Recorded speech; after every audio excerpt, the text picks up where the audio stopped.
Jangan pernah berpikir bahwa masalah kemandirian pangan, sistem kemandirian pangan dan metode kemandirian pangan seperti tadi pelatihan pembuatan kelor untuk stunting dan sebagainya, itu adalah tidak agamis, tidak Islam.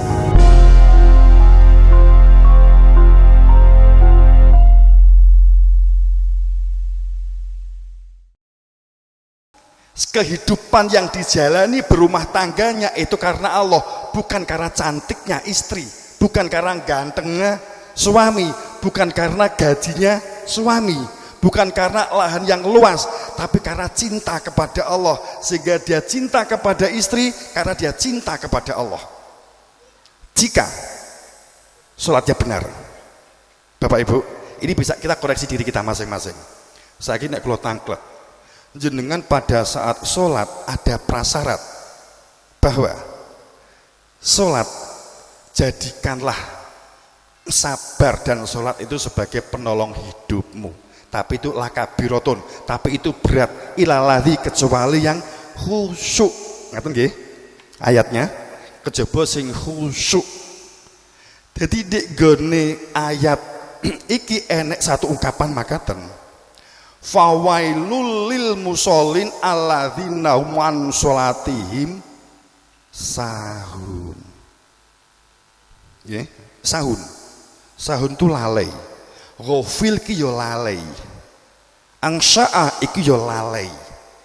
Tapi lalainya sahun, lalainya ghafil, lalainya angsa itu juga berbeda.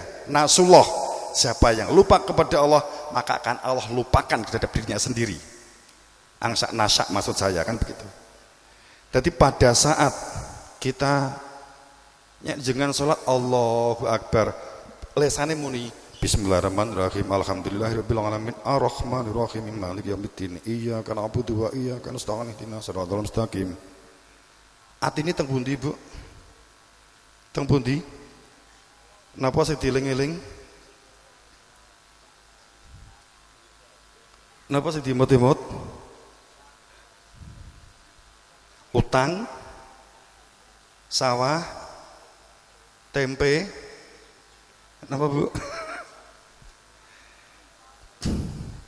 Nek upamane yakin nek sing dieling wis pangeran tenan, kuwi arepe nukari kancamu monggo. Nek faktane salat sing dieling-eling cek tempe tahu, cek mumete ekonomi, ya enggak pantes lah nek awak dhewe nglokne kancane kan ngaten ta. Sepakat nggih? Nggih? Halo? Nah. Saiki nek salat jenengan ka Allah subhana rabbil azimi wa bihamdi, apa sing di jerone ati? Apa sing dieling-eling? Eling pangeran? Napa eling napa? Ayo pun jujur mawon.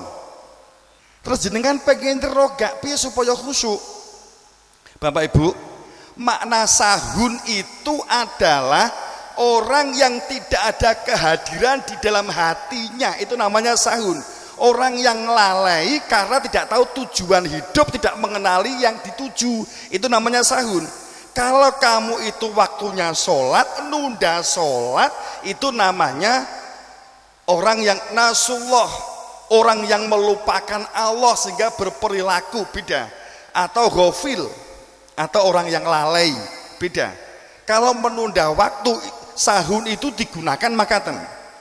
Jenengan keluar dari rumah padahal jenengan pamit istri atau istri pamit suami, metu ke ngomah ke halaman, kemudian kamu ingat istrinya orang lain. Istri yang di rumah kamu lalaikan, itu namanya sahun. Tidak ada kehadiran di dalam hati tentang istri. Apa yang terjadi? Yang dimasukkan adalah perempuan lain di dalam hatinya. Itu namanya sahun. Saat sholat yang dimasukkan seharusnya adalah khusyuk, itu adalah keberadaan Tuhan, ada kehadiran Tuhan di dalam hati, tapi sing di jero ati itu ternyata aduh tempe niki kok mengbosok. Wes Allahu Akbar, duwe bojo jirene meng entuk proyek tibake nek ngekeki mung 10.000 iki kene apa? Sing lanang ya ngono, duwe bojo ora iso masak. Mas, nggodhog banyu wae gosong. Masalah khusyuk. Karena sholat itu sambung kepada inti pada saat seseorang, ya faktanya kan kita kan begitu. Bapak Ibu, wijane enek ilmune khusyuk loh Bapak Ibu. Wonten ilmune khusyuk. Karena yang mencegah fasyak wal mungkar itu hanya sholat. Utlu ma uhiya ilaika minal kitab. Utlu tola'a itu maknanya carilah hingga ketemu, kemudian tola'a ikuti sistem dan metodenya. Utlu uhiya itu sistem atau metode untuk memperoleh sesuatu. Katakanlah ngaten, saya diinisiasi oleh oleh si panitia, saya diinisiasi, namanya diinisiasi, sehingga teh dibuatkan, digodok banyune, dikei teh, dikei gula, disuguhne. Ini inisiasi teh, saya diinisiasi, sehingga dengan ini saya tahu ini teh karena saya sebelumnya telah mengenal teh, maka saya meminum teh, saya yakin tidak ada keraguan, la raiba fihi, tidak ada keraguan sedikit pun ini adalah teh. Bapak Ibu, utlu ma uhiya ilaika minal kitab. Bapak Ibu, yang perlu Anda cermati, itu di depan kitab ada alif lam, ada al, itu isim ta'rif mabniyun majhul. Apa artinya? Bahwa kitab itu tidak jalan sendiri, kitab itu tidak melaku sendiri. Kamu tidak bisa menjadi hakim saat kamu itu berangkat ke Gramedia atau ke toko buku atau ke online, kemudian kamu pesan KUHP, kamu hafalkan, setelah kamu hafal, kamu beli baju hakim, karena merasa hafal, kamu langsung tuku tongkat, tuku pentungan, tuku tutuk, dok, saya hakim. Nggak bisa. Al itu adalah isim ta'rif, maknanya irfan, maknanya takro, bahwa itu berarti yang Anda harus cari bukan yang menafsir tapi yang menerjemah. Seharusnya ayat itu begitu, ngaten loh. Kalau kita mengacu kepada nahwu sorof, logikanya kan juga begitu. Kita nggak bisa menjadi hakim jika kita tidak memulih SK. Walaupun kamu sekolah di SH, S1, S2, S3, S4, S5, S-Dum, tetap nggak bisa kamu akan menjadi hakim mengadili masyarakat saat kamu tidak ada SK dari presiden, dari menteri kehakiman. Kamu gak akan bisa. Kelor we iso nandur, ben wong iso nandur, tapi jenengan gak iso ngedul koyok Kang Dudi. Kuwi wong perkara masalah tanduran iki lho. Kudu SK-ne BPOM. Itu namanya al, isim ta'rif namanya, majhul namanya. Pada saat setiap orang itu membaca KUHP ben wong budal di Gramedia, mampir di toko buku, kemudian mampir di toko klambi, toko seragam hakim, rumangsa dadi hakim, akibatnya apa? Napa akibatnya? Ambigu, bingung jenengan. Ki sing hakim sing ndi sing hakim tenanan? Ah bingung toh? Nggih napa nggih? Gitu. Sehingga yang rasional digunakan, carilah kalau tentang ilmu dan wawasan bahwa kamu mendapatkan dari mana saja silakan, kamu mondok di mana silakan. Akan tetapi ada beragama, semua agama itu adalah tauhid. Akan saya cerita, bukti semuanya tauhid. Kaharingan itu ada budaya nek mati ikut dicantolke atau digeletakake di gone pohon sing cabange telu. Haring itu maknanya hidup, kaharingan, kehidupan. Nek pengen sampai toko Tuhannya itu digeletaknya di gone pohon telu, pohon 3. Kristen terkenal Trinitas, katakanlah demikian. Umpamanya kan begitu. Quran alif lam mim, ahadiyat diri Tuhan, lam kehidupan yang harus dijalani, punya tujuan hidup, mim harus berpedoman kepada keberadaan Nur Muhammad. Sebagai contoh begitu, umpamanya begitu.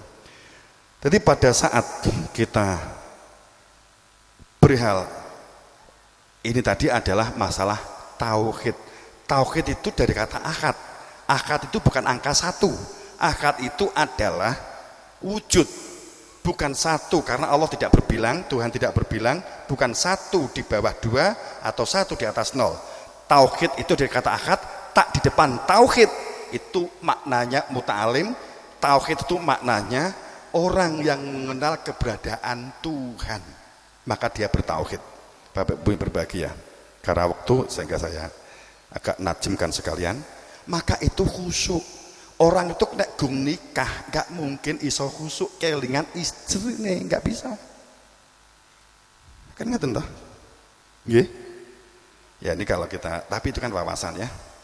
Jadi makanya di surat Al-Hujurat 14 miliki perilaku akhlak Islam yang baik atau selamat, akhlak, adab, budidaya, pemberdayaan dilakukan dengan sebaik-baiknya, kemudian genapi dengan iman, genapi dengan persaksian, awal kehidupan, awal beragama, makrifat, awal rukun Islam yang pertama adalah syahadat, yang jenengan harus cermati, nggih Bapak Ibu, alif nun itu di fathah, kemudian disukun dibaca an asyhadu alla ilaha illallah, bukan qaf wawu lam atau qaf wawu lam alif kaulan, bukan ucapan saya mengucapkan syahadat, bukan, tapi saya membuktikan syahadah. Ini yang harus kita cari, membuktikan bahwa kita bersyahadah itu bagaimana supaya kehidupan kita ada kehadiran Tuhan. Sebab hanya ada hadirnya Tuhan hati menjadi tentram. Ala bidzikrillah tatmainnul qulub. Hanya jika ada kehadiran Tuhan maka itu tentram. Bapak Ibu, iki dadi dawa. Zikir itu kehadiran. Itu zikir. Kalau kita sudah enggak minum teh, kita sudah tidak satu tempat dengan pasangan kita, tapi istri ada di dalam hati kita, maka jenengan gak akan selingkuh karena ada hadirnya istri di dalam hati. Kemudian pada saat kita bertuhan, mengenal Tuhan, tidak hanya la asmaun, la ta'budallah, banyak manusia tidak menyembah Allah ilah kecuali hanya nama-nama dan budaya yang mereka ikuti, yang mereka anggap sebagai beragama. Ini bukan lesan saya, ini ayat. Bapak Ibu, makanya ini rada blokon saya, rada blak-blak ini. Pada saat ya kita muhasabah bareng, kita koreksi bareng, kita evaluasi bareng. Kenapa? Karena meninggal itu sekali. Kalau kita salah sudah gak bisa apa-apa, gak bisa mulai meneh, gak bisa mulai meneh. Yang kita perlukan itu ilmu, bukan wawasan. Yang kita perlukan itu ilmu surga, bukan wawasan surga. Yang kita butuhkan itu ilmu tauhid, bukan wawasan tauhid. Yang kita butuhkan itu ilmu syariat, bukan wawasan syariat. Yang kita perlukan itu ilmu widodari, bukan wawasan widodari. Faham maksud saya? Begini bedanya. Saat jenengan mendapatkan informasi tentang surga dan neraka dengan berbagai narasinya, tapi jenengan tidak pernah bersentuhan dengan indera Anda. Sebagai contoh, informasi tentang garam, jenengan mengerti informasi tentang garam, tentang warnanya putih begini begitu, garam Krasak begini, garam Madura begini, garam Ciamis begini dan seterusnya, tapi kita tidak pernah ngemplok garam, maka itu jenengan punya wawasan garam. Itu namanya wawasan. Maka jika wawasan itu kamu rekam di dalam otak, kamu yakini di dalam benak, maka itu adalah keyakinanmu, maka kamu berpengetahuan tentang garam. Jika kamu mengetahui tentang informasi kelor tadi, maka itu kamu menjadi knowledge, kamu punya wawasan tentang kelor, maka disebut wawasan, disebut pengetahuan. Kapan disebut ilmu? Kapan disebut ilmu? Sekali lagi, yang kita perlukan adalah ilmu tauhid, bukan wawasan tauhid. Ilmu widodari, bukan wawasan widodari. Jika informasi tidak bersentuhan dengan indera kita, maka itu adalah wawasan, bukan sebagai ilmu. Sedang yang dapat menghantarkan selamat kembali kepada Tuhan itu adalah ilmu, bukan wawasan. Ayatnya banyak banget, sambrek. Ya al-dohir Allah, ya alamun al-dohir. Supaya tidak menjadi orang yang hanya mengetahui yang lahir dari kehidupan dunia. Ada ilmunya, Bapak Ibu. Sekali lagi ini, dan mati juga ada ilmunya, bukan wawasan mati, tapi ilmu mati. Ada ilmunya. Makanya saat Nabi Muhammad membuat hadis bahwa diwajibkan umat, tidak, ayatnya hadisnya kan tidak begini. Pada saat kalimat bahwa utlubu ilma faridotun minal muslimina wal muslimat, itu tidak ada terusannya mukminin wal mukminat, Bapak Ibu. Abu Daud, Abu Hurairah, ya, itu dari semua perawi 7 perawi hadis itu tidak ada mukminin mukminat, semuanya berhenti pada muslimina wal muslimatin. Diwajibkan kamu utlub itu perintah, carilah, atau toluba, carilah, atau utlub, carilah ilmu. Ilmu itu apa, Bapak Ibu? Itu gunakan utlubul ilma, bukan utlubul ulum. Ilma mufrad itu tunggal itu sitok itu satu one, ons, sekali ya, ons ya. Jadi pada saat kita mengatakan bahwa dikatakan ulum sehingga dikatakan bahwa pewaris Nabi ulama itu mufrad, bukan jamak. Kalau jamak uluman kan gitu. Tapi kalau ngomongin nanti kan menjadi melebar. Tapi saya katakan begini, carilah ilmu satu-satunya, itu hanya satu, karena itu mufrad, tunggal. Ilmu yang dapat benar-benar menunjukkan jati dirimu. Udrubu 5 wajib bagi kaum muslimin. Kenapa yang disebut muslimin muslimat? Karena yang disebut muslim muslimat itu karena adalah perilaku Islam, perilaku selamat. Islam bukan karena kopiah, Islam bukan karena sorban. Tadi sorban saya tertinggal. Islam bukan karena sarung, Islam bukan karena pakaian. Innad-din indallah al-Islam, sungguh yang diridhoi agama di sisi Allah adalah agama Islam. Kalau maknanya itu adalah komunitas, kalau maknanya adalah itu buku, kalau maknanya itu adalah pakaian, Bapak Ibu, itu menjadi salah kaprah. Ngeten lagi.